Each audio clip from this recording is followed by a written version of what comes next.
ఒక అడవిలో నది ఒడ్డున చెట్టు మీద ఒక కాకి నివాసం ఉంటుండేది. నదిలోకి నీరు త్రాగటానికి వస్తున్న రకరకాల అందమైన పక్షులను, జంతువులను చూస్తున్న కాకికి అందరూ అంత అందంగా ఉన్నారు, తను మాత్రమే నల్లగా వికారంగా ఉన్నాను, తను కూడా వాటిలా అందంగా ఉంటే ఎంత బాగుంటుందో అనుకుంటూ దిగులు పడుతుండేది కాకి. ఒకరోజు కాకి స్నేహితుడైన నక్క అక్కడికి వస్తుంది.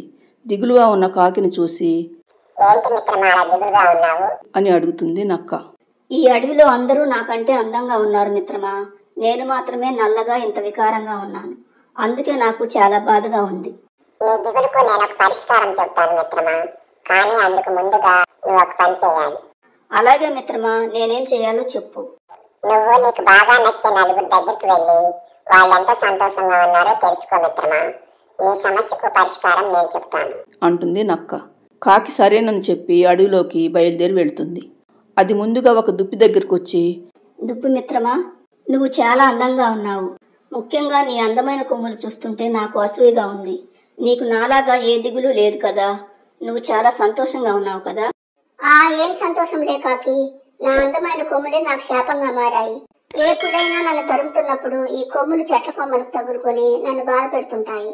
వీటితో నాకు ఏ ముప్పు వస్తుందో తెలియక నా బ్రతుకు దినదినగండంగా ఉందంటే నమ్ము అంటూ వెళ్ళిపోతుంది దుప్పి. తరువాత కాకి ఒక కుందేలు దగ్గరకు వచ్చి, కుందేలు మిత్రమా, నువ్వు చూడటానికి ఎంత అందంగా ఉన్నావో తెలుసా, నేనే గనుక నీ అంత అందంగా ఉంటే ఎంత సంతోషంగా ఉండేదాన్ని. ఏం సంతోషం లే కాకి మిత్రమా, నాకు అసలే చిన్న చిన్న విషయాలకే భయం అవుతుంది. దానికి తోడు ఎటువైపు నుండి ఏ వేటగాడు వస్తాడో, లేదా ఏ క్రూర మృగం ఎటువైపు నుండి వచ్చి నన్ను వేటాడుతుందోనని అనుక్షణం ప్రాణాలు గుప్పిట్లో పెట్టుకుని బ్రతుకుతున్నాననుకో అంటూ కుందేలు కూడా బెదురుగా అక్కడి నుండి వెళ్ళిపోతుంది. ఈసారి కాకి ఒక హంస దగ్గరకు వచ్చి, హంస మిత్రమా, నువ్వు తెల్లగా ఎంత అందంగా ఉన్నావో తెలుసా, నువ్వు అలా హాయిగా కొలంలో విహరిస్తుంటే చూడముచ్చటగా ఉందనుకో. ఏం ముచ్చటలే కాకి, నేనెంత అందంగా ఉన్నా నా ముచ్చట 6 నెలలే కదా, నీలో ఎక్కువ రోజులు నేను బ్రతకలేను కదా, ఎందుకంటే నా ఆయుష్ 6 నెలలు మాత్రమే. ఈ కొద్ది రోజుల భాగ్యానికి ఏం సంతోషిస్తాను చెప్పు. ఓహో, అయితే హంస బ్రతికేది 6 మాసాలేనన్నమాట అనుకుంటూ ఈసారి చిలుక దగ్గరకు వస్తుంది కాకి.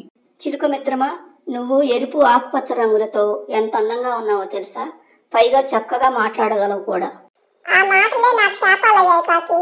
నేను అందంగా ఉండటం, పైగా చిలుక పలుకులు పలకటం వల్లనే ఎవరైనా నేను కనపడితే చాలు పట్టి పంజరంలో బంధించాలని చూస్తారు.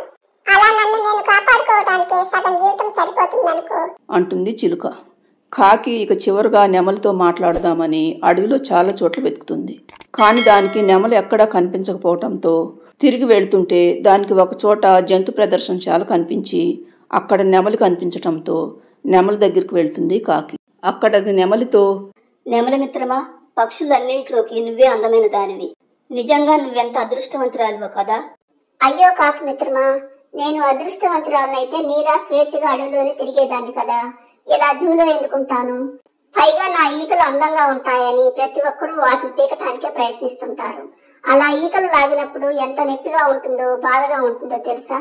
ఏదేమైనా అదృష్టం అంటే నీదే కాకి మిత్రమా, నువ్వెక్కడికి వెళ్ళినా ఎవరూ పట్టించుకోరు.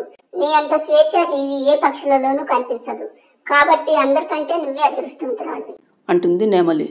అప్పుడు అర్థమవుతుంది కాకికి అందరికంటే తనే స్వేచ్ఛాజీవినని. తర్వాత కాకి నక్క దగ్గరకు వచ్చి, నక్క మిత్రమా, నాకు చక్కని సలహా ఇచ్చి నా కళ్ళు తెరిపించావు, ఇక నుండి నేనెవరితోనూ పోల్చుకోకుండా నాలా నేను సంతోషంగా ఉంటాను అంటుంది కాకి. అలా తన స్నేహితురాలికి నిజం తెలియజేస్తుంది జిత్తులమారి నక్క. ఫ్రెండ్స్, ఈ స్టోరీ నచ్చితే లైక్ చేయండి, ఛానల్ను సబ్స్క్రైబ్ చేసుకోండి.